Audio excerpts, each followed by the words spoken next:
स्रां मिनि स्रां नुजोबदों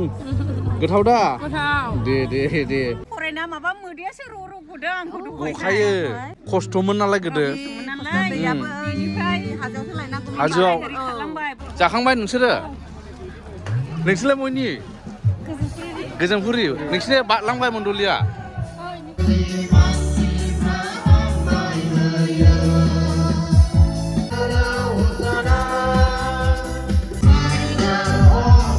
खुलुमबाय लोगोफोर दिनै आङो मोनसे गामियाव दंफैयो दे एसे भुटान बर्डार साखाथियाव माने नैबे गामियावनि मोनसे मण्डलि काथलिक मण्डलिया 25 इयार्स 25 बोसोर रुफाथि मायथाइ फालिनाय फोरबो खुंदों बिराद गाजा गोमजायै सालबारि होननानै बुङो बे जायगाखौ बियो चिरां डिस्ट्रिक्टनि सिङाव थानाय आमटेका एरियानि सालबारि गामियाव बिराद साल बागान दं नै बेवहाय नैबे खिनियाव साल गोजा बियो नैबे सेबबा गिदिर नैबे गामिनि बिथाङा सासे दैदेनगिरि मण्डलिनि बे जाहैबाय प्रबिन नार्जारि खयथा न'खर दङ नोंसिना 19 न'खर दङ आरो 19 न'खरजोंनो नोंसोर बे हाबाफारिखौ खुंदों काथलिक मण्डलिनि खैला मैला फारिसनि सिङाव आरो बियो बङाइगाव डायसिसनि आन्डारावहाय दा बे गासै हाबाफारि बेबायदि जागासिनो दं बेखौ आं नोंथांमोननो खिन्थालांगासिनो दं दानिया जों बे गिदिर हाबाफारिनि माने संनाय खावनायखौ नायनि लोगोफोर माबायदि थामथिम खालामदों रायजो राजाफोरनि थाखाय आलासिफोरनि थाखाय ओरैहाय संदों नै बिथांमोना ओरैहाय मा मैगंफोर हागासिनो दं हाखांबाय माखासे संखांबाय जानांगौ नैबे लकेल दाउ नैबे अमा ओरै संगासिनो नोंसोर सुनाया मा लकेल गोजा माहाजोन मारलै सालबारियाबो माहाजोनथ' ओरैहाय नायदिनि मा संदों र' बे लाब्रा आलु कफि लाब्रा बोथोरनि ओरैहाय अमा बेदर होबाय माखासे संखांबाय नामा ना बेनफास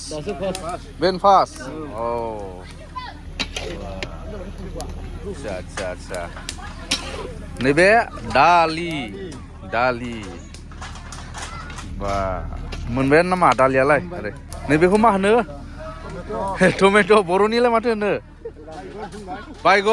बायगनाबो बर'नि गानदां बायगनाबो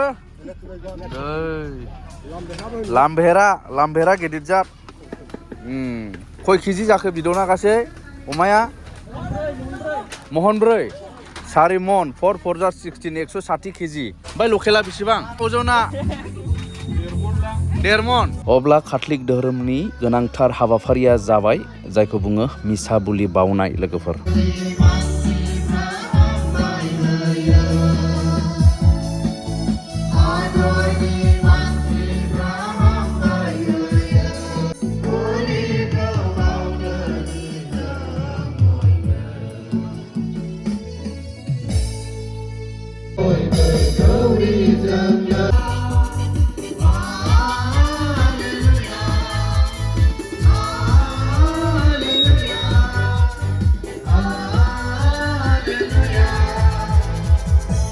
मसेनि हुदा बायदि फोथारनायनि समा फैब्ला बिसोरो बिखौ फोरबुनो गथायनो जेरुसालेम मन्दिराव लांबाय बाख्नायजाथों मावरिया हाजोसिम गोमखांहैनांगौ बे रावा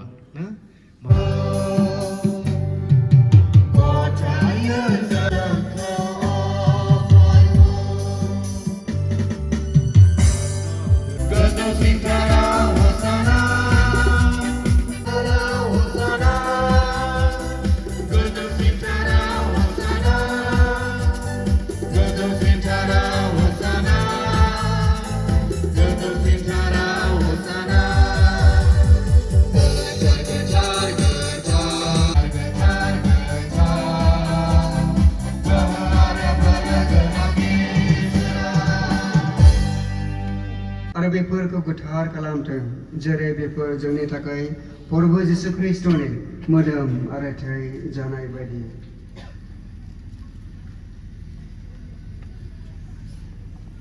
बे आंनि थैनिख्रुइ गोदान आरो जोबनो गैयै रोदायनि थै जाया नोंसोरनि आरो बयनिबो पापफोरनि निमाहानि थाखाय बोहैहोजानाय जागोन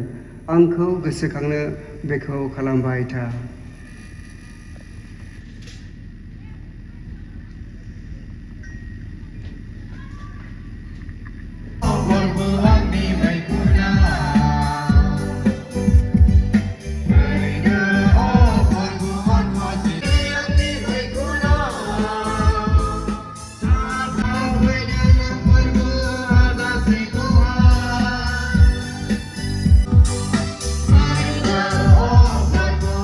बे समावहाय गासै आलासिफोरखौ सिनायथिनाय मान बावनाय आरो बेजों लोगोसे आगुआव मावबोनाय नैबे मण्डलिनि दैदेनगिरिफोरखौबो मान बावनाय हाबाफारि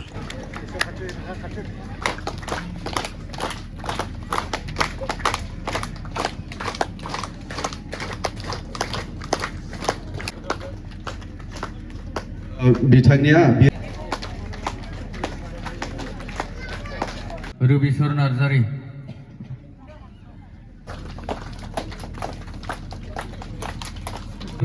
नार्जारि जेब्रा नार्जारि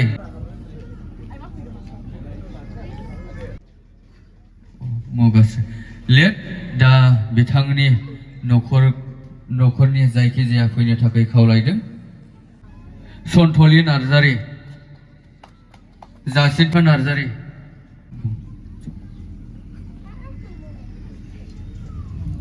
दा बिथांमोना रनि हाज'वारि दा बिथांखौबो नुनो मोनाखै नखरनि जायखिजाया सासे थाफैनो हागोन आरो लोगोसे जाय बे प्रग्रामखौहाय जोंनि जुबिलिनि बे प्रग्राम जोबब्लानो खालामसिगोन दा बेखौबो रेडि जानो थाखायहाय खावलायनाय थाबाय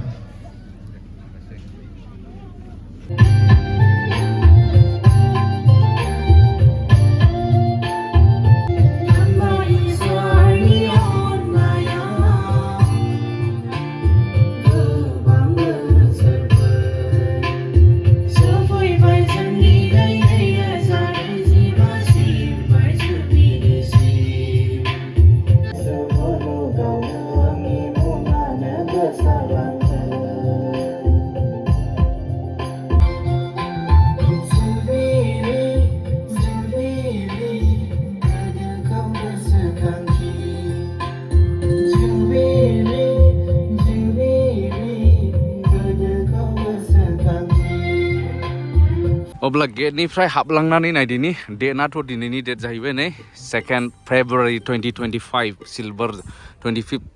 सिलभार जुबिली सेलेब्रेशन वेलकाम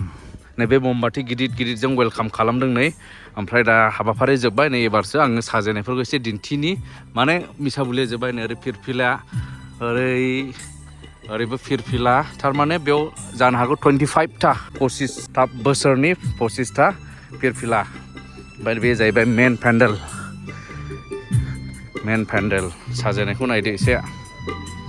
नै बेयावबो बरायनाय येस बेबायदि पेन्डेल लुखांदों बिथांमोना या ओमफ्राय नैबाव नायदो बेनो जाहैबाय नै बे जाहैबाय स्टेज नैबे आदा ओमफ्राय नैबे आयं बिसोरनो पुरानासिन नामा बे गामियाव नोंसोर जागायजेननायाव दं आं जागायजेननायाव दं नोंसोर फैनायनि सिगां बे जायगाया माबायदिमोन बेयो हाराबारिमोन बेखौहाय गामि बानायजेननाया नोंसोरनो औ जोंनो बे समाव माबायदिमोन दैफ्रा मय लोङोमोन मा मावनानै जायोमोन बे समफ्राव बे समाव माने बे समाव ओरैबायदिमोन बाबु माने बे समावथ' जों गुबुन माने गामिनिफ्राय फैनाय नालाय औ जों माखासे रिलिफनिफ्राय गोबां रिलिफनि दंमोन रिलिफ केम्पआव थानाय सेरफांगुरि रिलिफ केम्प नै बेनिफ्राय जों माने ट्रेन्सफार जानाय मानसि गोजामोन गोबां रिलिफनि मानसिफोर दंमोन ओमफ्राय बे रिलिफनि मानसिफ्रा बेवहाय बासिन्दार हिसाबै थादोंमोन नाथाय माखासे मानसिफ्रा माने दैया खस्थ' नालाय दैया खस्थ' ओमफ्राय हारा बुंग्रा सिफायनो हायासै खायफा रिटार्न थांफिनबाय ओमफ्राय माखासेया सैज' खालामनानै थाबाय दा बेबायदिनो माने दैनि सैज' हायैयाव मोनसे गोदान साजान माने जानाय लोंनाय अभाबनि अभिजगनि खोथा बे समाव एसे खामला दामला मावनोबो मोनसे गुबुर खिथाम मिथिया मोनदाङा नै बेनिखायनो माने बे समावहाय माखासे मानसिफ्रा एसे गुदु मोननानै संसार जानो सलायनो एसे डिस्टार्ब मोननानै खस्थ' मोननानै माने बिसोर थांफिनांदों बिसोर थिखिनो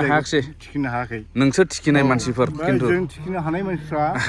जोङो मथा-मथि 12 जन बायदि दङमोन 12 जन बायदि 12 न'खर औ जों केथलिक माने माखासे न'खर बांसिन गासिबो बिदिनो माबाफोर आबाद मावफैदों आबादाथ' सोरबा हाल खदाल गोनां मावबाय बाबु माइ गायदों औ ओमफ्राय सोरबा बे समावहाय माने दंग'निफ्राय बाग्लायनाय दैफोरजोंहाय गायोमोन ओमफ्राय दै अरनानै जोङो बै मावरि हाजोआवसो लायोमोन बे समाव बे दैखौ मावरि हाजोआव रोगाना लायो औ बेयाव हाग्रामोन नालाय बाथाबारि हाग्रा दंखल दैखरथ' जेबो गैखाया माने खुरनो हाखाया होनदां गैखा मा खुरनांगौब्लाबो दा 200 फुट हाट बे गामिनि मण्डलिनि फालक बे फालक होनब्ला सोरबा मिथिया जानो हागौ माने फुजारि बायदि माने गिर्जा खालामनायावहाय दैदेनग्रा आरो मण्डलिनि बिरदाव बरगयारि बे बिथाङा बे डेट 1999 11 मास 1999 सनाव जागायजेननाय बिफां गुदियावहाय सिङाव बिफां सायायाव बेबायदि बिफां जायगा सायाव सालमोन बिफाङा नोंनि सिथ्लायावनो गिर्जाया जाजेननाया नै बेबायदिया मयथो मादैनि न'आ मयथो बेयावमोन नोंसोरो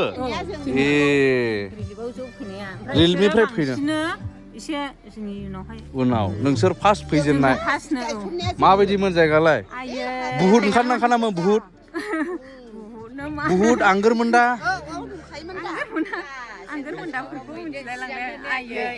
ओरै फै जारिमिन फरायना माबा मोदैयासो र' गदों आंखौ गखायो माने खस्थ'मोन नालाय गोदो हाजोआव खालामबाय बैयाव खालामदों साहा बागान दंना औ लाल बिथिजों ओमफ्राय बेखौ मोना होनबाय नालाय आरो थफ्ला रुजुनानै आरो बैयाव सुमलि बिफां दंमोन आरो थाफैबावदों गथ' गथाय लानानै थफ्ला रुजुनबाय खर'फ्रा आलौजोबदों सान्दुं गोसा स्कुलफ्रालाय मथो हामोमोन स्कुला गथ'फोरखौ मै सोयोमोन नैबेयाव थानानै आमथिखायाव हाबदों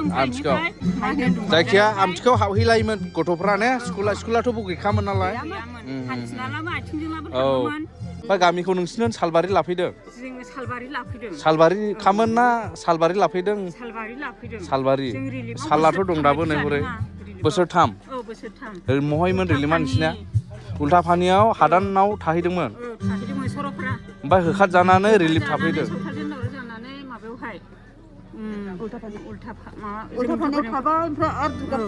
बेंटल दुर्गापुरावबो रिलिफ थाफैदोंमोन ओमफ्राय बे रिलिफनिफ्राय बेयाव फैबाय नोंसोरो सरबां गेटनिफ्राय माबायावहाय बेंटल सेरफांगुरि औ दुर्गापुर बिमादै खुरलायबाय दुर्गापुराव बै मारुफाराजों बेवहाय मामोन हायाव जिरायो ना मायोमोन बिदियाव प्लास्टिक बनानै प्लास्टिक बनांगौमोन ना नोंसोर होमब्ला दे जेन' बनानै बिदिनो हाबोमोन आरो ने ओमफ्राय बेनि उनावहाय बैबायदि सेकेन्डआ 2000 मायथाइयाव बेबायदि जाजेनबाय बेबायदि ओरै फै मादै ओरै फै नैबेथ' नाम्बार 1 मोन बे नाम्बार 1 जागायजेननाय नै बेबायदि आरो नै बेबायदि दंफां सायाव जास्ट लांदाङाव आरो दंफां सायख्लुमाव ज' जिरायनानै बिदिमोन ओमफ्राय उनावहाय बिदि बेबो लांदां इन्जुर गैया बिदि लांदाङै हाबोमोन ओमफ्राय बे मामोन बे जिरायग्रा ना मा खामफ्लाय दंफांनि फाल्ला बायबो जिरायो बिदियाव जिरायोमोन आरो ओमफ्राय आच्छा बेबायदि आरो प्लास्टिकआसो सिगां बेनि उनावसो थुरि प्लास्टिकनि बानायग्रोदों सिगाङाव बेबायदि बेनि उनाव नैबेबायदि थुरि बेनि उनाव 2001 2002 2003 बोसोरथामाव नैबेबायदि बानायना हाबफैनो हाबाय बे समाव एसे फैसा जाबाय नोंसिनिया बे समाव माहाजोन जाहांबाय मादै ने एसे नै बिदि लुबायना होमब्ला एसे जाहांबाय आरो सिङावहाय नै बेबायदि जाबाय आरो बे समाव नै जिरायग्रा बेबायदिमोन ओमफ्राय सिङावहाय बिदि थाबाय बिन्दो बेलाय नै बास बे जाहैबाय सालबारि मण्डलिनि जारिमिनारि माखासे गिर्जा न'फोर लोगोफोर गोदो बेबायदि फैनाय बेनि उनाव दा 2003नि उनाव नै बेखौ बानायनो हाबाय 2003नि उनावहाय ओमफ्राय बेनो दिनैसिम दं औ लेटेस्ट दानि आरो नैबो घरि दंखायनो वाल घरि बेथ' इम्परटेन्ट टाइमजों खारनांगौ नालाय नै दा नैबेबायदि आरो दा बेबायदि माने दाथ' प्रग्रामा बैयाव पेन्डेल लुनानैसो जादों नालाय बहाय ओमफ्राय बहाय ओरैनो जास्ट माने मानसिफोर थाथ'दों आरो नै बेलाय नैबे जानाय आलासिफोरनि ने बेयाव जादो फादार जोंहा फादारफ्रा बर'फोर गोजा फैदोंलै दिनै अमा जाग्रा गोजा नैबे फादार भिनसेन्ट दा डिब्रुगड़आव फादार बलेन बङाइगाव डायसिसआव बङाइगाव दङ नै अमा जाग्रा गोजाखा फादारफोरा ओमफ्राय फादार सन्जय जोंनि खैला मैलानि बेबायदि आरो मोजां हाबाफारि जानानै थांबाय दिनै माबायदि मोनदों आयु नोंलाय बिराद मोजां दा दा खालामबाय नामा नोंलाय खालामाखै बोनखा बेयावनो ए नोंबो जागायनायफ्रा ना गोजोनपुरि गावलांनायाव थांबाय मण्डलिया दे सिगांलाय दं खोमा आं 4 बोसोर सालायदों दे बेबो के माने बिराद मोजां मोनदोंलै आयं गोसो गुदुंखा आयंआ नुबाय थायो दे माथो ओंखाम खुरदों ओंखाम खुरग्राफोरा नै दे नैबो नायदिनि दाने नैबावहाय दुलाराय बने जाहैबाय दुलाराय जानाय ना माथो दुलाराय बने औ बा होहाबजोब्बाय नै माब्रै आदै मोजां मोनदों प्रग्रामखौ मोजां जाबाय नोंबोथ' जारिमिनखौ मिथिगौ एसे मिथिगौ बेसेबां खस्थ'मोन बै समाव ने खस्थ'मोन मथा-मथि फ्राय मिथिगौ स्टार्टिंनिफ्रायनो मिथिगौ स्टार्टिंनिफ्राय गामिनि नोंबो बहुमोन नामा सिगां नङा नंनाया खिन्थु खाथिनि जानाय हेफाजाब हरनाय मानाय मण्डलि बोखांनायाव मिथिगौ औ बेबायदि आरो अक्सिगुरि खाथिनि आरो बे आदैया माने बिसिनि गामिया अक्सिगुरि खिन्थु मिथिगौ बेसेबां खस्थ'मोन मामोन दा बहुद साबसिनाव फैबाय गयफ्राबो जाखांबाय नै माथो गैयामोन जेबो गैयामोन बे ओरैनो हाग्रायै दंमोन ना बांगालफोरनि जायगामोन बिसोरो 50% हाग्रा 50% मुस्लिमफोर गोजामोन आरो जेब्लानाखि 1993 7 अक्ट'बर ना बे समावहाय जाखांबाय नोंसोरलाय बयनि गोजोनपुरि नोंसिनि बारलांबाय मण्डलिया ए आलदा जालांनायफोर जानो मै थांनो नागिरदो दे बाजै दे ओरैहाय खुरनानै हरदों ओरैहाय ओमफ्राय खुरनानै हरनानै लांनानै जाहैनांगौ नाजावनानै लांनानै जाहैनांगौ बे मा दाउ आदसा दाउ लकेल अमा जायैनि थाखाय नैबे टमेट' चाटनि लाम्बेरा लाम्बेरा नों गावबुरा दा दानि गावबुरालै बियो नैबे सालबारि मण्डलिनि गोराखै हायसिन मा होनो गामिनि बोराय गावबुरा गामिनि बोराय ओरैहाय दंलै दुलाराय नै सिनियर नै माथो लांफैग्राफ्रानो गैले जाखांजोब्बायबो नामासै बेलाय नै बिसोर खुरनानै हरगासिनो दं ओरै जागासिनो दं र' जानायखौ नायनि दे जादो गोथाव दा अमा मोनजाबाथाय गोथाव मोनखायोना बेलाय दे फिसौफोर ना माथो दे बिदि फिसौ फिथाइ जालायलासो ना मोखां नायलायलाय जालासो ओंखारगौ दा दे बेलाय दे जादो जाखांनायसै जाखांहां जाबाय गोथाव दा ओरैहाय डेन्जार ना मारा आसला जस्लंनानै गसंनानै जानो हाग्रा जोब माथो ओरैनो बा होबाय दा जानाया बरिया अमा दे बिदिनोबो एसे आलदा रंजानाया गोजोननाया ओंखागौ ओइ नोङो मै मोनलाय बागि नङा सिसुबारि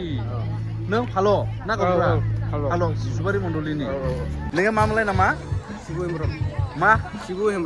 हेम्ब्रम माबायदि नों दाउसो जादों नामा अमाखौ मा होनोमोनलाय नोंसिना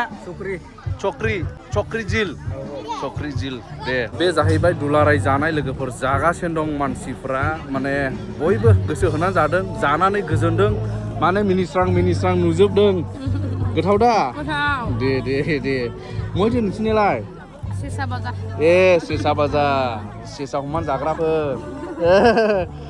नै बेवायाबो हनै आयं मा जाखो मानो बोराबखो ए दे जाना हो बाब नों आसललै मा नाम नोंलाय हा प्रान्जल न'आ महैथो न'आ ए नोंसोर गिर्जाबो हाबखायो डेन्जारलै नोंसोर आसल आसल नोंलाय मा नाम हेनरि न'आलाय महैथो न'आ नोंसिनिया ए स्कुला मा क्लास मोनखो स्कुला मै हाबो स्कुला मै हाबहैयो अब्ला जोबनायाव जोंबो जाबाय लोगोफोर नै सिलभार जुबिलीनि मुङाव नैबे सालबारि सेन्ट आन्टनि काथलिक मण्डलिनि सिलभार जुबिलीयाव